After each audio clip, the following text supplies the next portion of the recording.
I ask, first of all, is it your priority to have a negotiation as Scotland with Brussels to allow Scotland to more or less seamlessly stay inside the EU? My short answer to that is yes, but let me perhaps expand on the position that I find myself in. You know, the first thing I should say is I didn't want to be in this position this weekend. I hoped very much and campaigned to help persuade people across the UK to stay in the EU, but obviously people in England have voted differently to people in Scotland. Scotland voted overwhelmingly to remain a member of the European Union. So, you know, my challenge now as First Minister is to work out how I best protect Scotland's interests, how I try to prevent us being taken out of the EU against our will, with all of the deeply damaging and painful consequences that that will entail. Now, you know, independence is not my starting point in this. Protecting Scotland's interest is my starting point.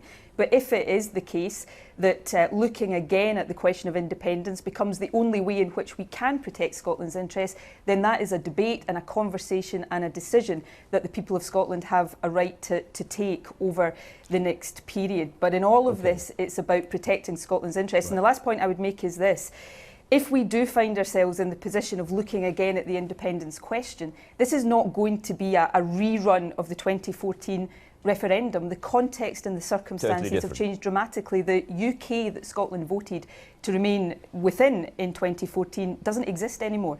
And this is a case of how do we best protect the stability and the interests of Scotland. So you would like to be Prime Minister of an independent country, but you're First Minister of a country that is not independent. So how can you lead a delegation, as it were, to Brussels and argue for Scotland's interests while Scotland is still inside the UK? The reality is, can you do Andrew, that? well, I'm certainly going to seek to do that. The reality is we're in unprecedented territory here. You know, I've heard people over the last couple of days talk about the rules that will apply to the Article 50 process. The reality is there are no rules, there is no precedent. This is something that's never been done before. What will happen from here on in will be a matter of negotiation. Now, my challenge, but also my responsibility as First Minister, is to seek to negotiate to protect Scotland's interests. Now, I therefore am going to... Have you spoken to anyone yet in Brussels about this? Look, I will be speaking to people in Brussels over the next few days. I haven't done that yet. You know, we're in a period of only a couple of days since this vote happened. But my priority is to seek to protect Scotland's interests in uncharted territory, and that's going to be my guiding principle. Now, are there challenges for Scotland in this? Of course there are, but what I want to do is have an open, honest conversation with people in Scotland about how we best lead this country forward. There are two options in terms of the way forward as regards Brussels. One, you have a successful negotiation with Brussels, which allows Scotland, as it were, to stay inside the UK and then at the time of Brexit to move more or less seamlessly back into the EU. That's option one. That seems to be being turned down by people in Brussels today. If they turn it down, then you have to go into the queue to join as a new independent country. Which would you prefer? Look, there are a number of options that are potentially open here. I'm not going to be rushed into saying this is the best option or that's the best option. I don't think it is the case to say that anybody in Brussels has turned anything down. If you're talking about a story in the Mail on Sunday today, I don't think it will surprise anybody in Scotland to see the Mail on Sunday pour cold water on our democratic aspirations. It's what they do. But the substance of that story goes back to the point I made earlier on, appears to be, you know, here are the rules that will apply with the Article 50 process. There are no rules, there is no precedent. So my job over the coming days, weeks and months is to get in there and to seek to discuss and negotiate the best way forward for Scotland. And I'm going to do that in a way that, as far as possible, tries to unify people in Scotland behind what is in our best interests. You are still part of the UK at the moment. There are suggestions from the Leave campaigners that they want Scotland and Wales and Northern Ireland to be part of the UK-wide delegation to go to Brussels to discuss the terms of exit. Would you be part of that, or would you think that was ridiculous? I will do everything to protect Scotland's interests, but let me be clear, Scotland voted to stay in the European Union. We made it very clear. You know, more than 60% of people across Scotland voted to stay. Every single local authority area in Scotland voted to stay. It was overwhelming, it was emphatic. So, of course, in every eventuality, my priority is to protect Scotland's interests, but my starting point here is to protect Scotland's interests within the European Union, because this is not just a matter of principle. What is going to happen? No, this is important. What's going to happen with the UK is that there are going to be deeply damaging and painful consequences of the process of trying to extricate the UK from the EU. I want to try and protect Scotland from that. I don't want to see the damage done to our economy, to our society, to our culture, to our place in the world that will come from this. My job is to try to protect us from that. Back at the time of the 2014 referendum, one of the problems the Yes campaign had was over the currency. Presumably that is now, that you can't share the pound with a UK that's outside the EU while being in the EU. You would have to go for the euro now, wouldn't you? No, I don't think that's the case, but let me try and take this step by step. Firstly,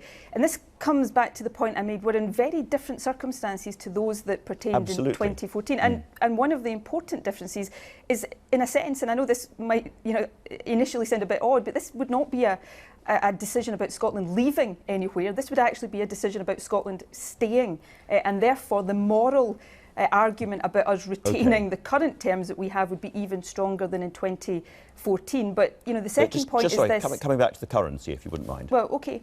But on the currency or any other issue, I am not saying here just now that there are not questions and challenges that Scotland would have to face up to. I'm not going to be rushed in today to giving definitive answers in that, because as a country we've got to work through what these issues are. But the point that I think is very important is that as we do this, that 2014, I was convinced in 2014 that independence was best for Scotland, but understandably some people in Scotland saw it as a choice between a step into the unknown with independence and the security and the stability, the known quantity of the UK. Sorry to jump in. That's not the case just now. But that is why Scotland's continued membership of the EU is so important, isn't it? That's why Scotland's continued membership of the EU is so critical. My point is that if you can't get back in again, as it were, until the UK has left, which seems the likelier thing at the moment. Hold on a second, Andrew. There is no sense. Well, no, I don't, because we're in uncharted territory right now. For anybody to say right now, it's the likely option that Scotland would have to sort of wait to get back in. The whole point here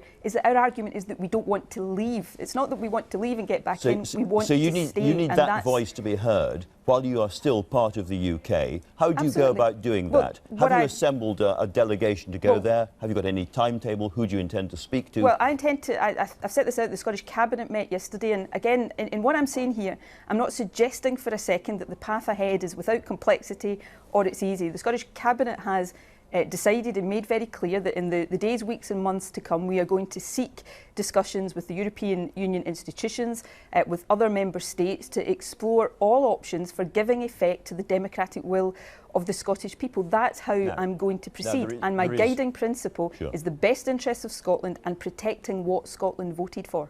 There is one other thing, clearly, you all have to think about, which is that if Scotland is a member of the EU and England isn't, there then has to be a border, doesn't there? A proper border with controls and checks and all of that. Well, whatever happens with Scotland, this issue of a border is going to have to be resolved in the context of Ireland, of course. And some of these issues that would arise for Scotland, not all of them I accept, but some of these issues that would arise for Scotland in these circumstances arise anyway in the Irish context and are going to have to be resolved. So, these are issues that are live. I certainly don't want to see in any circumstances a border between Scotland and England. Whatever happens here, England is our nearest neighbour and will always, I hope, be our best friend. But these are circumstances in which Scotland hasn't chosen to be. Well, no, I'm not prepared at this stage. You may have to go into a referendum. Sorry, you may have to go into a referendum saying the currency is the euro and there will be a border with England, and that's going to be tough for you. I think you're jumping several steps ahead of where I'm not prepared. We are in uncharted territory. I'm a young gazelle. That's what I do. We're in uncharted territory, Andrew. Not because of choices Scotland has made, because of choices that have been made elsewhere, and I'm not prepared at this stage to just accept that certain things are inevitable. I have a job to do to protect Scotland and to negotiate the best way forward for Scotland. Now, I look on at what's happening in Westminster just now with a sense of utter despair on behalf of people across England and other parts of the UK as that vacuum of leadership, both in the Tories and Labour, develops. But what I'm absolutely clear about, there's no vacuum of leadership in Scotland. As First Minister, I'm going to do everything I possibly can to prevent Scotland being taken out of the European Union, because the consequences of allowing us to be so will be devastating. We're now out of time. I want you to answer this question, if you wouldn't mind, very, very quickly. We're going to get a new Conservative Prime Minister. What happens if that Prime Minister says to you, Nicola Sturgeon, you had a referendum in 2014, I will not allow you to have another one now? Well, I just think people in Scotland would find that completely unacceptable if we were in the situation where the Scottish Parliament had voted for a second referendum because it saw it as the best way. Look, again, I don't think it is acceptable in the context we find ourselves in of anybody trying to dictate to Scotland the terms of how we seek to take the country forward. It's simply not acceptable, and I would caution any future Prime Minister against putting themselves in that position.